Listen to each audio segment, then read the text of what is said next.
A Rússia representa uma das mais importantes fontes de sincretismo euroasiático, em função da sua própria vastidão e abrangência étnica, e apesar de todo o controle e restrição que suas políticas imperiais, materialistas e nacionalistas possam ter infligido aos diferentes credos. Além disto, por sua própria extensão, não deve surpreender que o país abrigue importantes signos de geografia sagrada. Ao longo desta série, temos sugerido que uma das formas da Rússia solucionar os seus problemas geopolíticos seria interiorizando os seus núcleos de poder no seu amplo território, neste caso, na direção do centro do país ou no coração da Ásia mesma. Agora trataremos da importante geografia sagrada russa, capaz de dar maior fundamentação para estas propostas. Para, num próximo trabalho, aprofundarmos então os aspectos práticos e também estratégicos dessa nova opção sugerida. Buscaremos estudar agora, pois, estes pontos sagrados da Rússia, e que, em maior ou menor grau, têm sido já adotados como centros geográficos, espirituais, raciais ou sociais, velando potenciais importantes para manifestar realidades emergentes. Agora que novamente a Rússia atravessa importantes transições, na busca de rumos mais tradicionais, devendo, todavia, para isto, também procurar mergulhar em toda a sua completa identidade. Depois da nossa vinheta. Deixe o seu like, inscreva-se, ative o sininho e compartilhe. Tratemos inicialmente, então, um pouco de simbolismo geopolítico, apenas para ilustrar com imagens morfológicas a situação tradicional da Rússia e as transformações que estimamos estar, na atualidade, a acontecer no maior país do planeta. E podemos intitular daí a este ensaio alegórico como a busca do centro. Eis que a rodovia Transiberiana, sobre a qual já tratamos nesta série, não é apenas uma via de integração russa e transcontinental. Ela é também um poderoso símbolo daquilo que tem sido a Rússia até os nossos dias. Pois, na verdade, a própria morfologia do país se assemelha a um trem, com sua cabine situada no ocidente, e onde até o limpa-trilhos corresponderia à península geopolítica do Cáucaso. Pois os Urais são muito mais do que uma separação entre continentes. Ele secciona também uma Rússia mais habitável, fértil e civilizada de outra mais selvagem, inóspita e agreste. Então, fica como uma incógnita saber se e quando a Rússia terá mesmo condições para ensaiar um salto mais ousado na direção de outras longitudes. Não obstante, se olharmos com cuidado, logo veremos que existe até certa simetria morfológica no país. E isto pode ser suficiente para sinalizar a potencial emergência de uma grande serpente de duas cabeças. Afinal, o setor oriental também possui as suas peculiaridades, dentro de sua geologia vulcânica e de altitudes próprias das regiões do Pacífico. E este é naturalmente mais um elemento para ver a Rússia como uma espécie de balança euroasiática, com tudo o que tal coisa possa simbolizar. Visto no seu todo, morfologicamente falando, essas penínsulas geopolíticas extremo-meridionais se assemelham a pinças voltadas para o sul, dando ao conjunto do país um aspecto de crustáceo, espécie esta que, no seu geral, são de animais anfíbios. Condição esta que a Rússia aspira todavia por se tornar, a fim de poder melhor veicular a sua rica produção interna mundo afora. Naturalmente, a isso se vincula também o tradicional símbolo imperial russo da águia de duas cabeças, de amplo emprego místico e esotérico, como é sabido, de resto comum na própria arte heráldica. E neste caso, sabemos onde deveria ficar, de fato, a cabeça e o coração do país, ou seja, no seu centro, que seria também como o seu eixo central, ali onde céu e terra são devidamente conectados. Mesmo que um olhar mais atento e generoso para o oriente da Rússia ainda seja algo que possa estar, todavia, por acontecer. Claro que esta relação entre a águia bicéfala e o eurasianismo, e que a Rússia herda diretamente do Império Bizantino, seria apenas uma das abordagens correntes sobre o simbolismo da águia bicéfala na Rússia. Porém, deixaremos o aprofundamento deste tema para futuros estudos sobre a tradicional sinarquia russa.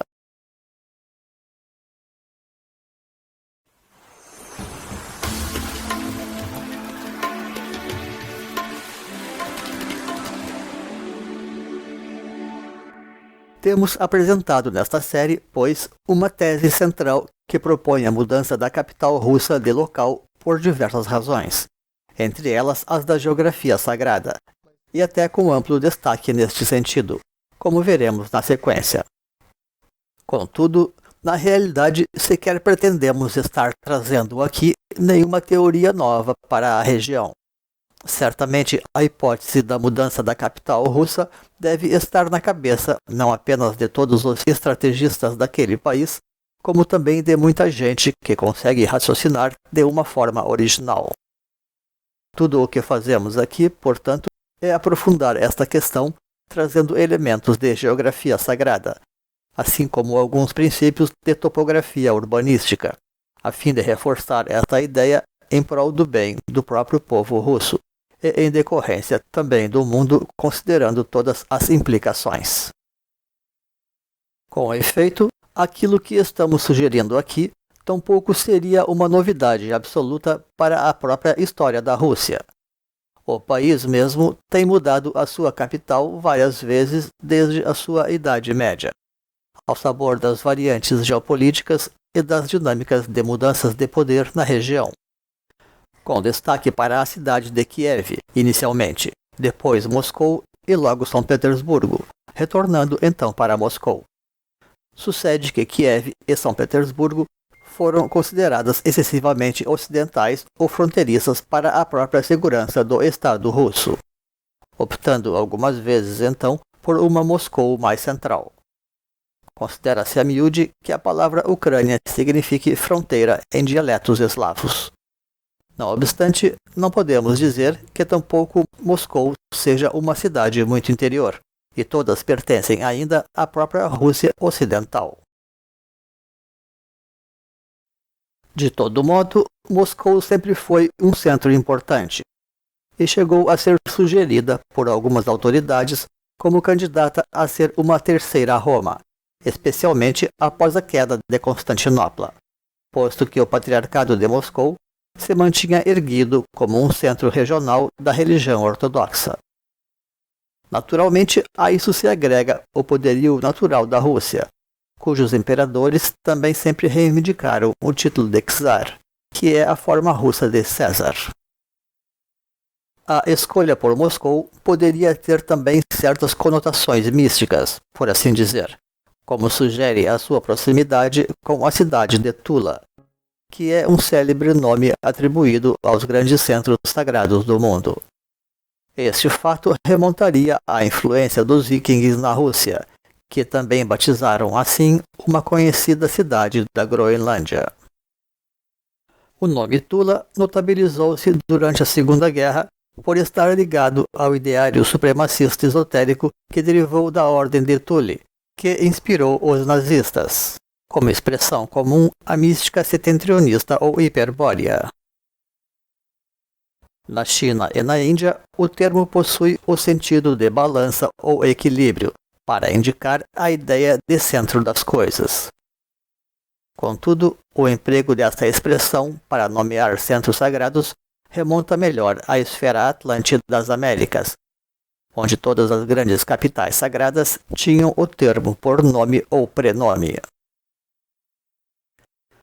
Naturalmente, também havia ali uma Tula ou Tolan oficial, a própria capital de Quetzalcoatl, em meio a outras metrópoles sagradas que também emergiam como Teotihuacan e Tenochtitlan, configurando o grande classicismo universal da cultura ancestral mexicana. Nas línguas locais, Tula é um termo pré-russo que significa lugar oculto e inalcançável, que é uma condição classicamente atribuída a centros sagrados e misteriosos como Shambhala ou Agartha, protótipo da Shangri-La mítica. Na verdade, o significado oriental de equilíbrio citado tampouco dista aqui, porque a harmonia está intimamente relacionada ao próprio coração dos mistérios. O brasão da Tula russa também ostenta certos símbolos binários e de centro, sendo que este é também como uma estrela. Embora pareça incluir referências às indústrias dominantes locais, como de armamentos e siderurgia, a realidade é que esse simbolismo é anterior à era industrial. O martelo é um símbolo ancestral de poder e da transformação da matéria, como no seu uso por Thor e Vulcano, trazendo aqui, portanto, as referências nórdicas que marcaram fortemente a cultura local. Não deixa de se fazer presente também no mito de Zeus ou Júpiter como senhor dos raios. Enfim, é o próprio poder criador do espírito. O martelo é uma variante da cruz, e integrou com a foice o emblema soviético, sendo que a foice remete, por sua vez, a Saturno, senhor do tempo.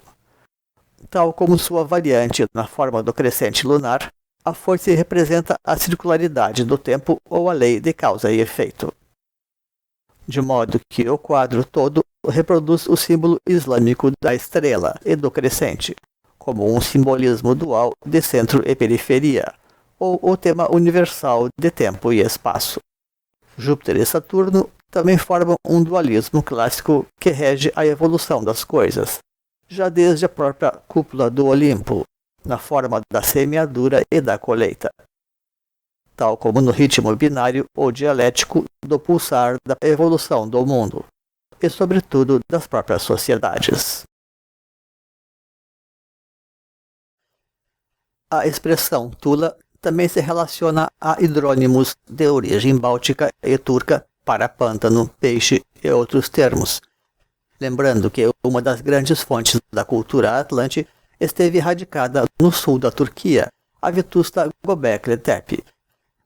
Na Cabala Atlante, Tula é uma variante de Atli, água, e tampouco difere muito da expressão chinesa Tao, que significa caminho, mas cuja essência é também vazio e mistério. No simbolismo tradicional, um dos significados mais correntes de água é povo, humanidade. Então, Tula seria um local onde se concentram pessoas, como um centro ou cidade, em contraparte à vida rural, por exemplo, onde as pessoas vivem de maneira mais dispersa e isolada. Na tradição atlante, de teor teocrático, as pessoas apenas se reuniam de forma mais permanente em centros por razões superiores, tendo uma causa nobre ou missão racial em perspectiva, como para fins de cultos ou administrativos.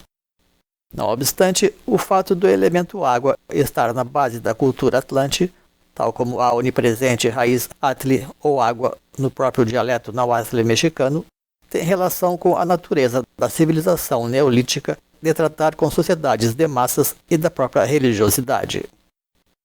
Os vínculos entre a água com a ideia de harmonia seria algo muito antigo, derivando do princípio do fluir ou do movimento, sempre muito valorizado no taoísmo. E lembremos que a cultura chinesa foi um dos berços da civilização atlante. O próprio símbolo do Tao é muito evocativo do símbolo da grande era zodiacal que abriu o período neolítico, que é Câncer, regido que está pelo elemento água.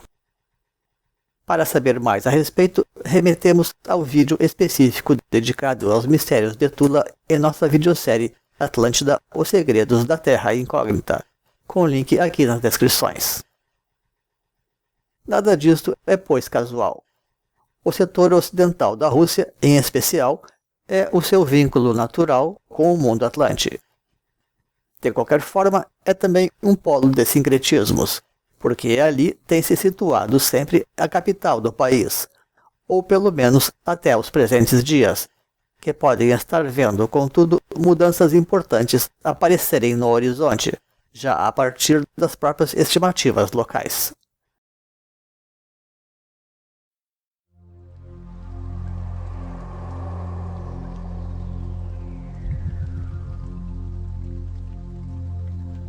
De modo que, provavelmente, estamos falando aqui de uma Rússia mítica, tradicional e hiperbórea que se perdeu no tempo entre lendas e histórias, onde os eslavos se misturam intensamente com os mongóis, turcos e vikings, além dos próprios siberianos e altaicos naturalmente, mas que ainda pode ser entrevista na arte mística do artista russo Ivanov Borisovich, que estamos aqui a contemplar.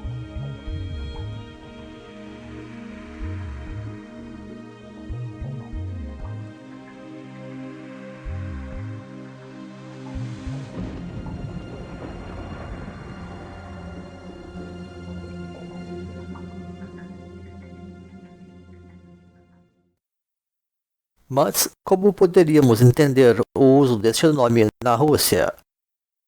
O centro geográfico da Europa costuma ser situado entre a Polônia e a Lituânia. Mas isso também pode variar bastante. Outras medições pode dar na Alemanha, na Estônia, na Ucrânia ou na Belarus. As medições dos centros podem obedecer diferentes critérios, como geográficos, geodésicos, geopolíticos e até mesmo etnocêntricos, inclusive espiritual e astronômico, podendo tudo isto conferir resultados distintos, especialmente tendo em conta a inclusão de ilhas, de modo que cada nação pode preferir optar por um ou por outro critério que mais lhe convenha. Restaria, porém, melhor aqui a hipótese de que a Tula russa possa representar o próprio núcleo da região eslava da Europa, no decurso da sua história ocidental, tal como o seu centro racial estimativo de irradiação original. Ainda que este polo original de emanação etnocêntrico pudesse ser até melhor localizado num ponto equidistante entre as três capitais históricas da Rússia.